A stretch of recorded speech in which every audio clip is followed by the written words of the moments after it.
Mr. President, allow me at the outset to express our appreciation for Your Excellency's decision to take part and to chair this meeting at ministerial level, and to the Chief de Cabinet of the Secretary General for his briefing. Mr. President, there is an old Greek proverb that says, and I quote, "A society grows great when old men plant trees whose shade they know they shall never sit in." End of quotation. This is the international law-based order put in place by those who endured or witnessed the worst tragedies, tree by tree, to provide shade to future generations. Israel has uprooted every one of those trees in Gaza. It breached every rule ever elaborated, every principle humanity pledged to uphold. It killed those most entitled to protection, civilians, including children, humanitarians, doctors, journalists. It defied every nation on earth and every organ ever set up to uphold the most fundamental rules, from the highest political organs to the highest judicial body, from the Security Council and the General Assembly to the ICJ. Israel is doing so unapologetically. It is committing crimes openly, brazenly, and repeatedly. Its own soldiers do not hesitate to share recordings of those crimes with the rest of the world.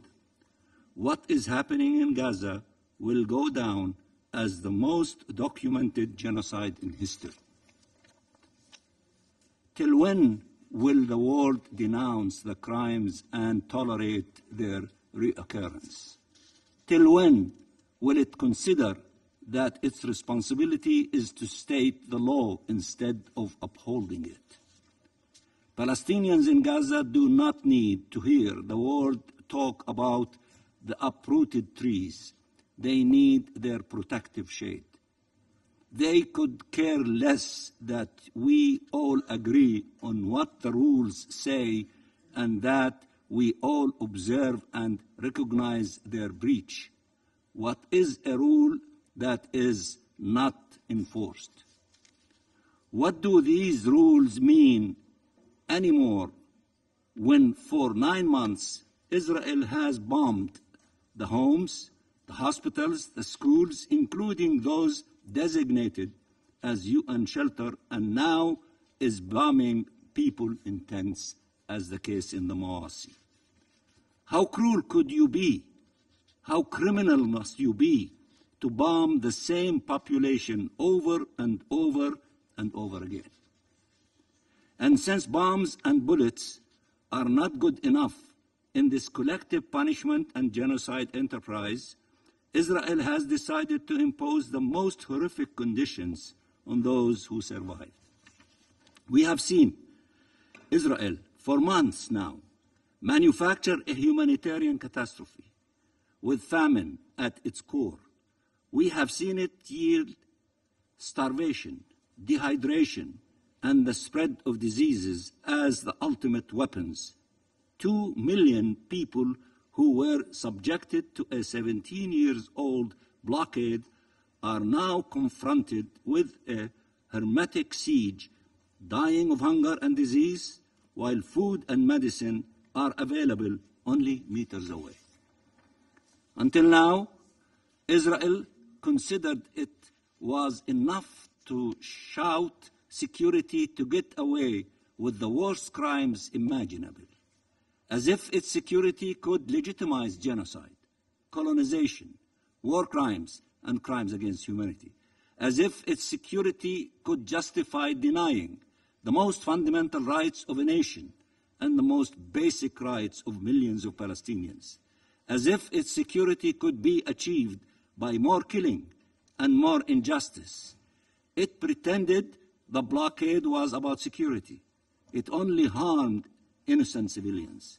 It pretended its walls and military rules were about security. their true colonial nature is evident to all those willing to see. It pretended that every war would be the last and would achieve deterrence. It simply laid the seeds for another war a few years later. Since 1948, successive Israeli governments have said they got rid of the Palestinian problem once and for all.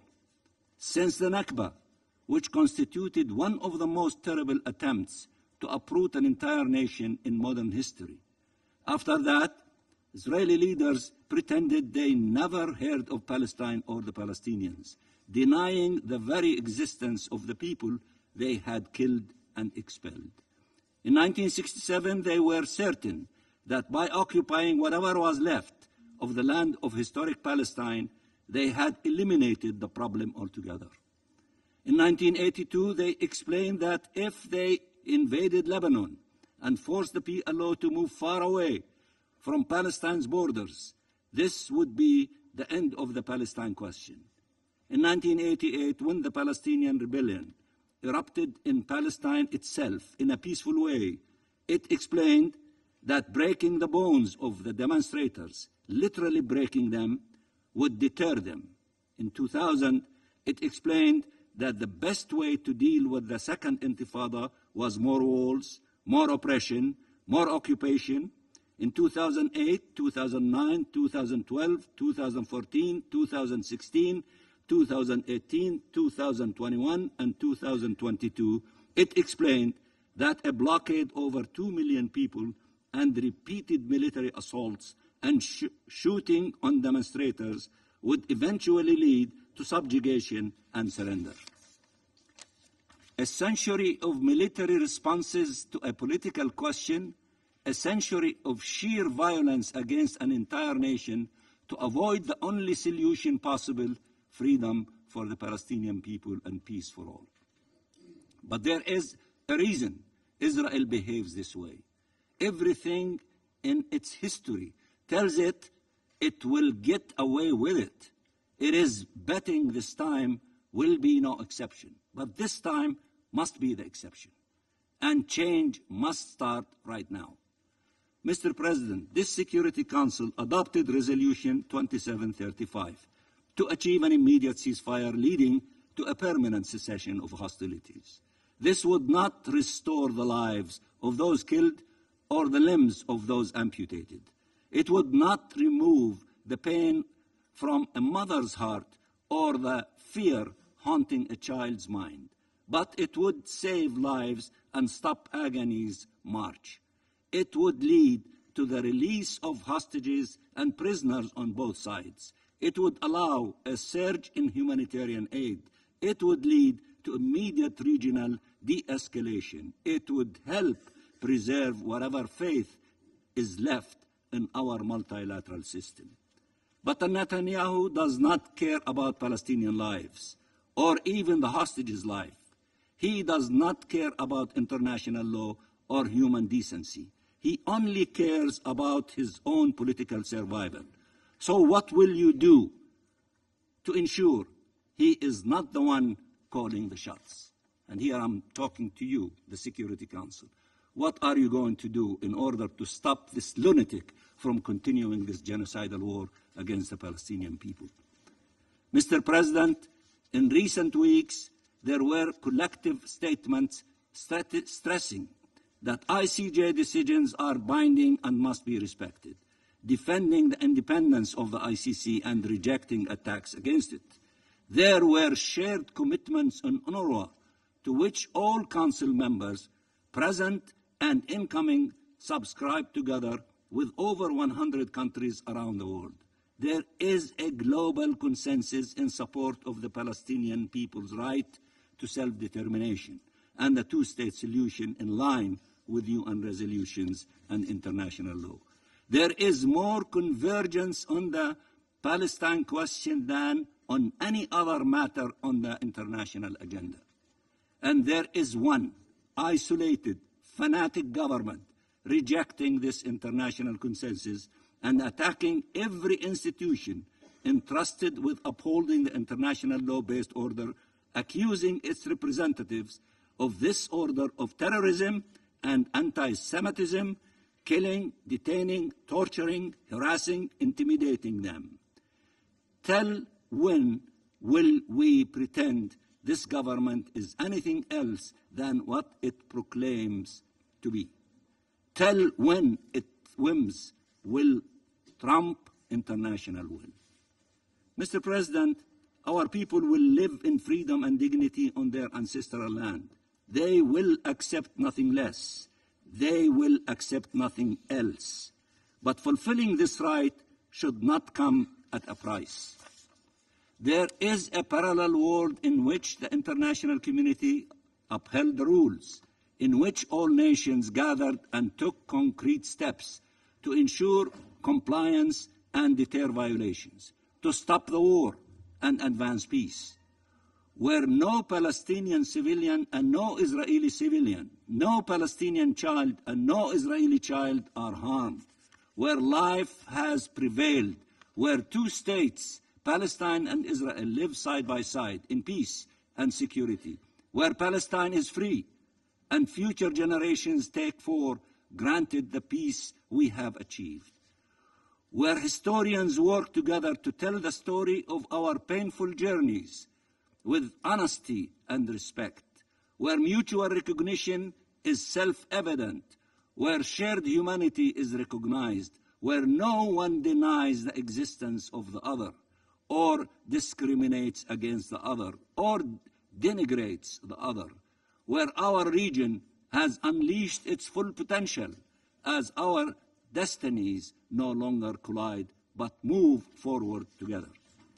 Being killed, maimed, oppressed, detained, starved, displaced is not our fate. There is a path that leads to shared peace and prosperity.